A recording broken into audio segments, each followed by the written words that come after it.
वचन अभिवचन अभिवादन और अपने साथ परमेश्वर की बड़ी आशीषों को लेके आता है। और हर वक्त हम देखते हैं परमेश्वर वचन हमें बदलाव लाता है, परमेश्वर वचन हमें सुधारता है। और आज भी हम कुछ परमेश्वर के वचनों के बारे में देखेंगे जो चेला बनने का मूल्य को हमें सिखाएगा। हर एक चीज का एक मूल्य है संसार में और नैसर्गिक, और हर एक आपदा में हम देखते हैं कि हर एक परिस्थिति, हर एक स्थितियों में हमें बदलाव की जरूरत है। और वो बदलाव लाते वक्त हमें एक मूल्य देना पड़ता है। हम विश्वासी के नाते हम ये जानते हैं कि उद्धार का हमने मूल्य नहीं चुकाया है। उद्धार का मूल्य हमारे स्वर्गीय पिता ने दिया है, और वो स्वर्गीय पिता ने अपने एकलौते बेटे को हमें देकर हमारा उद्धार किया है। और इसलिए उद्धार हमें मुफ्त में मिला है, इसलिए कभी कभी हम उसका कदर नहीं करते, लेकिन हमें चेला बनने के लिए कुछ मूल्य को चुकाना ही पड़ता है। यह नहीं कि कोई चीज़ का मूल्य देना नहीं चाहिए। तो हम ये बात याद रखना चाहिए कि हर एक चीज़ों में हम जब मूल्य को चुकाते हैं तो हम हमारी जिम्मेदारी को अच्छी तरह से संभालते हैं, अच्छी तरह से समझते हैं, और उससे हम एक बहुतायत की आशीषों को पा सकते हैं। आज हम देखेंगे कि शिष्य मतलब क्या है और शिष्य बनने का मूल्य हमें क्या चुकाना पड़ता है। हम शिष्य जब हम देखते हैं तो यूहन्ना के बारे में देखते हैं, यीशु मसीह के बारे में देखते हैं। और बहुत बार हम परमेश्वर के वचनों के अनुसार हम जब बपतिस्मा लेने के लिए हम जाते हैं तो हम ये कहते हैं कि धर्म परिवर्तन। देखो, यहाँ बपतिस्मा लेना ये धर्म परिवर्तन नहीं है। ये बपतिस्मा लेना यानी उस व्यक्ति को शिष्य में परिवर्तित होना। जब यूहन्ना ने बपतिस्मा दिया तो यूहान, पेत्रस या उसके जितने लोगों ने उनसे बपतिस्मा लिया वो उनके चेले बन गए। उसी प्रकार जब हम यीशु मसीह के नाम से, पिता के नाम से, पवित्र आत्मा के नाम से बपतिस्मा लेते हैं तो हम खुदा के चेले बन जाते हैं। और चेला बनना मतलब सिर्फ पानी में डुबकी मारकर बाहर आना और ये लोगों के सामने चिल्ला के ये ना कहना कि हम पानी में बपतिस्मा लिए इसलिए हम शिष्य हो चुके हैं। शिष्य बनने के लिए हमको कुछ मूल्य चुकाना पड़ता है। बपतिस्मा एक भारी दिखावट के स्वरूप में हमने लोगों के सामने, जगत के सामने हमने शिष्य होने के लिए एक मंजूरी प्राप्ति की है। लेकिन शिष्य बनने के लिए हमें एक कीमत चुकानी पड़ती है, और कीमत को हम अंदरूनी युद्ध के द्वारा और अंदरूनी जो बदलाहट के द्वारा हम उसको देखते हैं। हम शिष्य कौन बन सकता है इसके बारे में जब यीशु मसीह कुछ बोलता है तो वो देखो, यीशु मसीह एक जगह पे जा रहा था, बहुत बड़ी लोक समुदाय थी, और लोक समुदाय को देख के उसने क्या बोला उसके बारे में हम देखते हैं। लूक की किताब 14 अध्याय और 25 से 35 तक हम वचनों को देखेंगे। यहाँ 25 में, जब भीड़ उसके साथ जा रही थी तो उसने पीछे उड़कर उनसे कहा। यहाँ देखा है, लिखा है, जब भीड़ उसके साथ जा रही थी, यीशु मसीह के साथ जा रही थी, तो उसने जो उसके पीछे जो भीड़ थी उससे पीछे मुड़कर उसने कहा, यदि कोई मेरे पास आए और अपने पिता, माता और पत्नी, बच्चों और भाइयों और बहनों वरन अपने प्राण को भी अप्रिय न जाने तो वो मेरा चेला नहीं हो सकता। देखो, यीशु मसीह के पीछे 20,000 या 30,000 की बड़ी भीड़ जा रही थी, और वह पीछे मुड़कर उनको कह रहा है कि तुम मेरे चेले नहीं हो। अगर यदि जो मेरा चेला बनता है तो मेरे पीछे आए और उसके साथ साथ अपने पिता, माता, पत्नी, बच्चे, भाइयों और बहनों को वरन अपने प्राण को अप्रिय न जाने तो मेरा चेला नहीं हो सकता। या चेला बनने के लिए हमें 2 मूल्य चुकाना पड़ता है। अगर वो मूल्य नहीं चुकाए तो 2 चीजें हो सकती है, और उसको उसके साथ 2 दाखलाओं के साथ जुड़कर चेला बनना मतलब क्या होता है, यह इसी अध्याय में हम देखते हैं। भीड़ तो बड़ी थी, फिर भी वो उनके पीछे आए थे, फिर भी वो चेले नहीं बन सकते थे, क्योंकि वो अपने पिता, माता, देखो कभी कभी हम वचनों को कुछ मिस करते हैं, और यहाँ कहा है पिता, माता, भाई, बहन, हम ऐसे कहते हैं, लेकिन यहाँ लिखा है अपने पिता, माता, पत्नी, बच्चे, भाइयों और बहनों वरन अपने प्राण को भी अप्रिय न जाने। तो पिता माता छोड़ना थोड़ा सा आसान होता है चेला बनना मतलब, लेकिन पत्नी और बच्चे का भी वक्त जब परमेश्वर के समय को देना पड़ता है, अपने भाई और बहने का और माँ बाप का दिया हुआ वक्त उनको हम देने की कोशिश करते हैं, तो हम कभी कभी उसमें चूक जाते हैं। हर एक चीज़ के लिए हम कारण बताते हैं कि इस चीज़ की वजह से हम परमेश्वर की सेविकाई नहीं कर पाते। यहाँ कहता है कि सिर्फ माता, पिता और भाई और बहन नहीं, पत्नी और बच्चे भी, पत्नी और बच्चे भी। तो यहां कहता है कि उसके साथ अपने प्राण को प्रिय न जाने तो वो परमेश्वर का चेला हो सकता है, और जो अपना क्रूस न उठाए और मेरे पीछे न आए वह भी मेरा चेला नहीं हो सकता। दो चीजें कहा है, आप अगर उसके पीछे आते हो तो दो चीजें करना है। और अगर मैं कहूंगा हम उसमें कुछ चीजों को हम अगर डिवीजन करते हैं तो हम ऐसे भी कहते हैं कि चार चीजों का हम कहेंगे। पीछे आना, माता पिता पत्नी बच्चे भाई बहन को अपने जीवन में अप्रिय जानना। तीसरा, हम अपने खुद के प्राण को अप्रिय जानना। फिर चौथा, अपना क्रूस उठाकर यीशु मसीह के पीछे चलना। तो हम देखते हैं ये करना किसी बहुत लोगों के लिए सहज नहीं होता, क्योंकि ये भावनिक रीति से आंतरिक युद्ध होता है और बहुतायत से लोग ये करते वक्त अपने जीवन को पीछे ढकलते हैं। और यहां देखते हैं कि अपने प्राण को भी प्रिय नहीं जानते। ऐसे ही व्यक्ति परमेश्वर के चेले बन सकते हैं। आपके जीवन में जब यह भावनिक युद्ध होता है तो चेला बनने के लिए आपकी रुकावट क्या होगा? आपका रुकावट यह होगा, पिता माता को प्रिय जानना, पत्नी और बच्चे को प्रिय जानना, भाई और बहनों को प्रिय जानना, अपने प्राण को प्रिय जानना। ये चेला बनने के लिए रुकावट होगा। तो जब हम चेला बनते हैं तो कुछ चीजों में चेला बनने के लिए हमें कीमत देनी पड़ती है, और उनके जीवन में जो हमारे लिए प्रिय थे उनके जीवन को हम जब एक रुकावट को हम महसूस करते हुए तो उस रुकावट के वजह से उनको अप्रिय मानकर उनसे हम परहेज कर कर यीशु मसीह के चेला बने रहना। और कभी हमारे जीवन में ऐसी समस्या आई कि हमारे प्राण को भी देना पड़े तो हम प्राण देने के लिए तैयार होंगे, तो ही हम चेला बन सकते हैं। या आगे क्या है कि कोई अपना क्रूस न उठाए। तो मैं हमेशा बोलता हूं चेला बनने के लिए कीमत है, और चेला बनने की कीमत पहली आपने सुनी। अब दूसरी कीमत यह है कि अपना क्रूस खुद उठाए।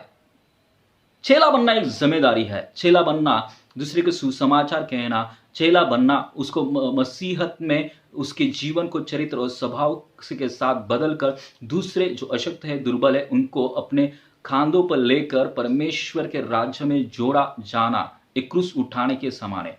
यीशु मसीह ने जब क्रूस उठाया तो क्रूस यह था कि परमेश्वर की इच्छा को पूरी करने के लिए, बहुतायत के उद्धार के लिए वो मारा जाए। हमारा भी क्रूस ये हो सकता है कि हम हमारे अशक्तता, दुर्बलता, और हम उसको परमेश्वर में जैसे दिया है उसी प्रकार से हम किसी की अशक्तता और किसी की दुर्बलता और किसी को हमारे कंधे पे लेके चलना। देखो, हमें यीशु मसीह के जैसे मरने की जरूरत नहीं है, और हम मरने के बाद भी किसी का उद्धार नहीं हो सकता। यहां ऐसे कहा है अपने क्रूस को ले जाना, ना कि क्रूस काम पे मरना। तो इस बात के लिए आप हमेशा इसके साथ जुड़ जाओ कि मैं जब क्रूस खाम को लेके चलना, इसका मतलब क्या? यीशु मसीह जिससे लोगों की अशक्तता को, दुर्बलताओं को, उनकी चिंताओं को, उनकी परेशानी को अपने कंधे पे लेके वो चल दिया, उसी प्रकार आपको भी दूसरे की अशक्तता, दूसरे की दुर्बलता, दूसरे की समस्या, दूसरे की स्थितियों को हम लेके जाएंगे, और लेके जाके हम परमेश्वर के सामने हम उनको और अपने आप को खड़ा किया हुआ पाएंगे। और वचन कहता है कि जो कोई अपना क्रूस न उठाए और मेरे पीछे ना आए वह भी मेरा चेला नहीं हो सकता। तो चेला बनने के लिए हमने मूल्य को हमने देखा, अप्रिय जानना। क्या क्या अप्रिय जानना?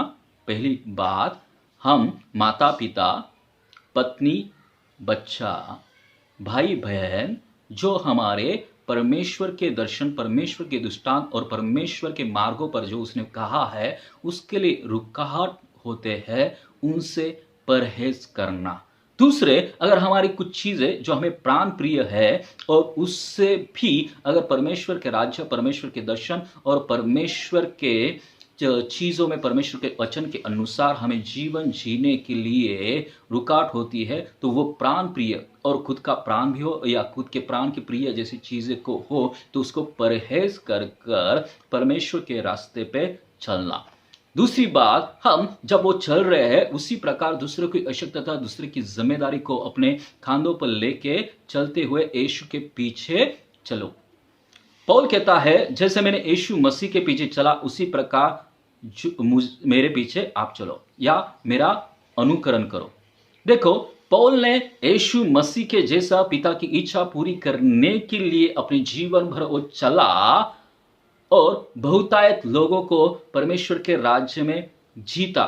उसी प्रकार वो जैसे यीशु मसीह के पीछे चला अपने क्रूस खाम को लेके, उसी प्रकार हम भी यीशु मसीह के पीछे अपने परमेश्वर ने दिए हुई जिम्मेदारी को निभाते निभाते चलना, मतलब ये चेला बनने का मूल्य है। अभी देखो, जब चेला बनने का मूल्य के बारे में देखते हैं तो उसकी तुलना किस चीजों से की है, तो हम आगे देखते हैं। तुम में से कौन है जो गढ़ बनाना चाहता है और पहले बैठकर खर्चा न जोड़े कि पूरा करने के सामर्थ्य मेरे पास है कि नहीं। कहीं ऐसा न हो जब वो नींव डाल ले पर तैयार न कर सके, तब देखने वाला यह कर कर उसे ठड्डा उड़ाने लगे। देखो, चेला बनने की तुलना परमेश्वर यीशु मसीह ने गढ़ बनाने के साथ की है। जब नींव तो पहले से डाली है, उद्धार की नींव तो पहले से जीवन में है। वो नींव विश्वास है, वो नींव यीशु मसीह है, वो नींव अनुग्रह है, वो नींव दया है, वो नींव कृपा दानों के साथ पवित्र आत्मा है। लेकिन उसके ऊपर एक गढ़ बनाना है, वो काम चेला बनने का मूल्य है। आपका उद्धार विश्वास के साथ हुआ, वो तो नींव है, उसको बनाने के लिए आपको कीमत देनी नहीं पड़ती। परमेश्वर के कृपा दानों को, परमेश्वर के अनुग्रह प्राप्त करने के लिए आपको कीमत नहीं चुकानी पड़ती, वो नींव है। लेकिन उस नींव पे गढ़ बनाना आप चाहते हो तो उसके लिए आपको कीमत चुकानी पड़ती है। और यीशु मसीह कहता है शिष्य बनने के लिए और शिष्य बनने के दाखला देते वक्त शिष्य बनना एक किसके साथ जोड़ता है, तो गढ़ बनाने के साथ उसको जोड़ता है। और वो क्या कहता है, जो गढ़ बनाना चाहता है पहले बैठकर खर्चा न जोड़े कि पूरा करने का सामर्थ्य मेरे पास है कि नहीं। तो आपको शिष्य बनते वक्त एक जगह पे बैठना चाहिए और बैठकर वो खर्चा, क्या मैं बोला फिर से, वो खर्चा जोड़ न सके और उसको जोड़कर उसको पूरा करने का सामर्थ्य उसके पास है कि नहीं वो देख ले। वो क्या खर्चा है, अपने माता को पिता को अप्रिय मानना, अपने पत्नी को, अपने बच्चों को, अपने भाई और बहने को अप्रिय मानना और अपने प्राण को भी अप्रिय मानना, यह उस चेला बनने की कीमत है। बहुत सारे लोग बोलते हैं कि मैं परमेश्वर का चेला हूं, लेकिन क्या आपने कीमत चुकाई है? अगर जो कीमत आपको चुकानी पड़ेगी तो क्या आप पीछे हटेंगे? तो बैठकर आप ये सोचिए, अगर आप खुद को परमेश्वर का चेला कहते हो तो आप उस कीमत को चुकाने के लिए तैयार है कि नहीं। यहां वचन कहता है गढ़ बनाना शिष्य बनने के साथ तुलना की है, और वो जो ऐसा करना चाहता है वो पहले बैठकर खर्चा न जोड़े कि पूरा करने का सामर्थ्य मेरे पास है कि नहीं, वो विचार विमर्श करे। चेला बनना है तो उसको कीमत देनी पड़े। कहीं ऐसा ना हो कि जब वो नींव डाल ले पर तैयार न कर सके तो सब देखने वाला यह कर कर उसको ठड्डा में उठाएगा। तो मैं उसके बारे में बाद में बोलूंगा कि अगर ये मूल्य नहीं चुका है तो क्या होगा। आगे हम किसके साथ फिर से वापस तुलना किए उसको देखेंगे। यह मनुष्य बनाने तो लगा पर तैयार न कर सका, और कौन ऐसा राजा है जो दूसरे राजा से युद्ध करना जाता हो और पहले बैठकर विचार न करे कि जो 20,000 लेकर मुझ पर चढ़ा आता है, क्या मैं 10,000 लेकर उसके सामना कर सकता हूं या नहीं। नहीं तो उसके दूर रहते ही वो दूतों के भेजकर मिलाप करना चाहेगा।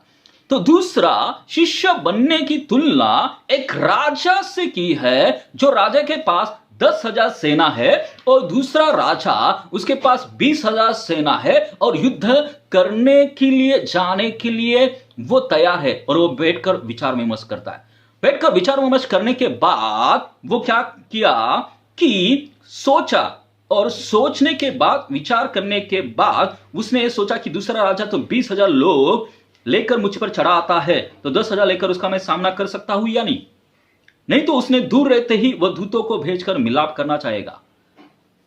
तो मैं कुछ लोगों को पूछता हूं, क्या आप मिलाप करना चाहते हो क्या दूसरे राजा के साथ? आपके पास 10,000 सेना है, दूसरे राजा के पास 20,000 सेना है, और युद्ध करते समय क्या आप मिलाप करना चाहते हैं? या ऐसे कहे, मिलाप करना मतलब इंग्लिश में वर्ड आता है कॉम्प्रोमाइज। आप अपने प्राण को प्रिय जानते हो क्या? पहला गढ़ बनाना मतलब दूसरे के प्राण को अप्रिय जाना। लेकिन यहां अब आपके प्राण के बारे में आता है। मैं तो कहता हूं, अगर मेरे पास 10,000 सेना भी नहीं होगी और एक यहोवा मेरे पक्ष से होगा, तो मैं जो दूसरा राजा है उसके पास 20,000 सेना हो, 1,00,000 सेना हो, या 2,00,000 सेना हो, या 3,00,000 सेना हो, या पूरी जगत के, पृथ्वी के सभी घोड़सवार मेरे खिलाफ हो, तब भी मैं उसके साथ मिलाप न करूंगा, क्योंकि मैं मेरे प्राण को प्रिय नहीं जानता। कुछ लोग अपने युद्ध करते के वक्त एक याद रखना चाहिए कि शिष्य बनना मतलब युद्ध करना है। आपका युद्ध किसके साथ है? आपका युद्ध शैतान के साथ है, दुरात्माओं के साथ है। और जब आपने शिष्यत्व को महसूस किया, आपने उसको जीने के लिए ठाना और विचार विमर्श कर दिया, तो एक याद रखे कि आपके साथ 10,000 है, 20,000 है, 30,000 है, 40,000 है, उससे कुछ मायने नहीं पड़ता। आपके साथ कौन है? वो यहोवा है, वो उद्धार करता है। इसने आकाश और पृथ्वी को बनाया। देखो, दाऊद भी कहता है, मैं अपना भरोसा घोड़ों पर, रथों पर नहीं रखूंगा, लेकिन मेरा भरोसा मेरे यहोवा पे है। यहोशुआ और कालेब ने भी ऐसे कहा, अगर परमेश्वर चाहेगा तो हमारे शत्रु पर वो हमें विजय देगा। तो हम ये विचार विमर्श करना छोड़ देना चाहिए कि हम कितना परसेंटेज है और कितना विरोधी हमारे सामने है, या हम जहां जी रहे हैं या हम जहां रह रहे हैं, हम कितना परसेंटेज है।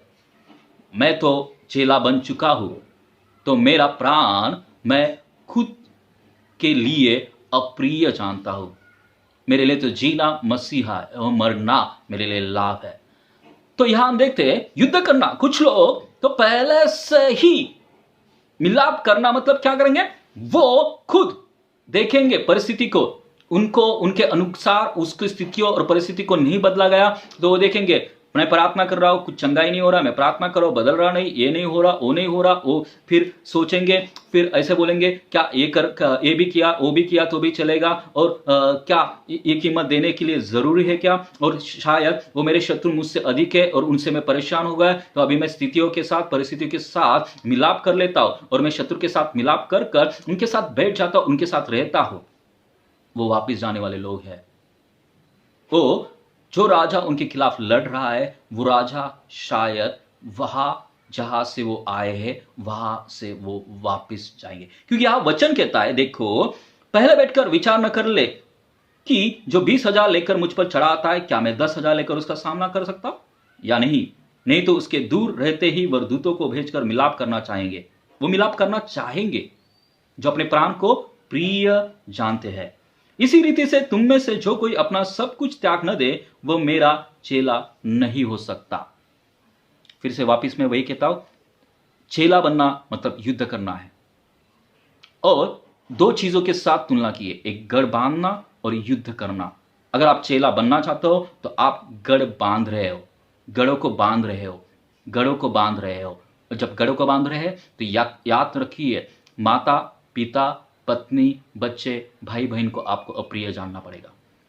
जब शिष्य बनने की दूसरी तुलना की है युद्ध करने के लिए, तो अपने खुद के प्राण को अप्रिय जानना पड़ेगा और ये सोचना पड़ेगा कि मेरे साथ 10,000 हो, 20,000 हो, 30,000 हो, 40,000 हो, मैं उन पे भरोसा नहीं करता, मैं अपने यहोवा पे भरोसा करता हूं। अगर मेरे खिलाफ लड़ने वाले राजा वो 20,000 ले, 10,000 ले, घोड़ रथे लेके आए, तब भी मैं मेरे यहोवा पे भरोसा रखकर उनके साथ मिलाप नहीं करूंगा। मैं तो उससे युद्ध कर कर अपने परमेश्वर यहोवा के साथ रहूंगा। मैं अपने प्राण को अप्रिय जानता हूं।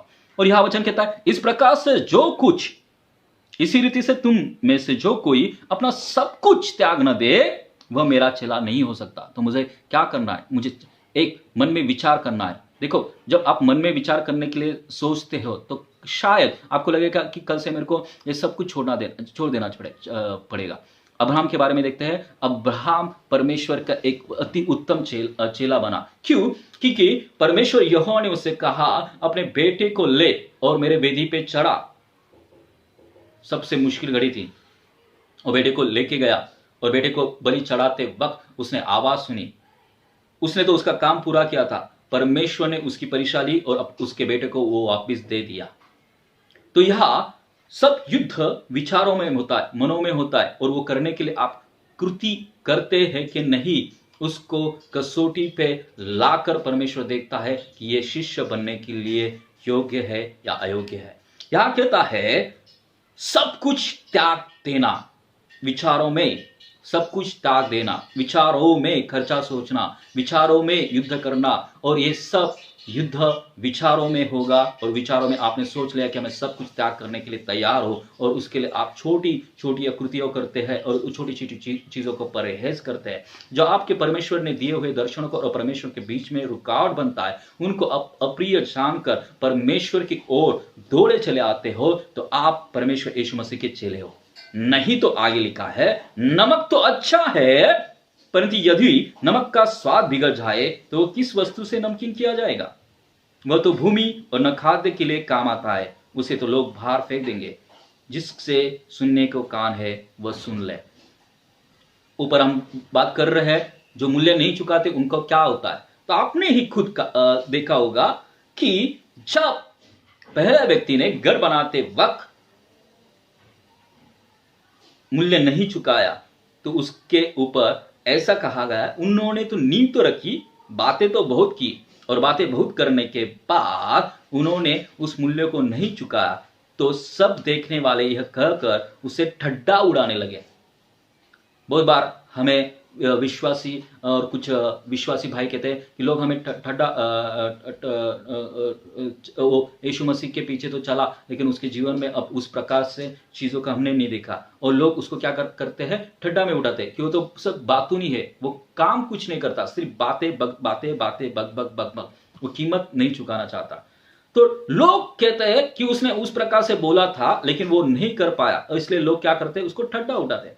दूसरा ऐसा कहा गया है, देखो पृथ्वी पे तो लोग ठट्ठा उठा रहे हैं, लेकिन स्वर्ग में क्या हो रहा है?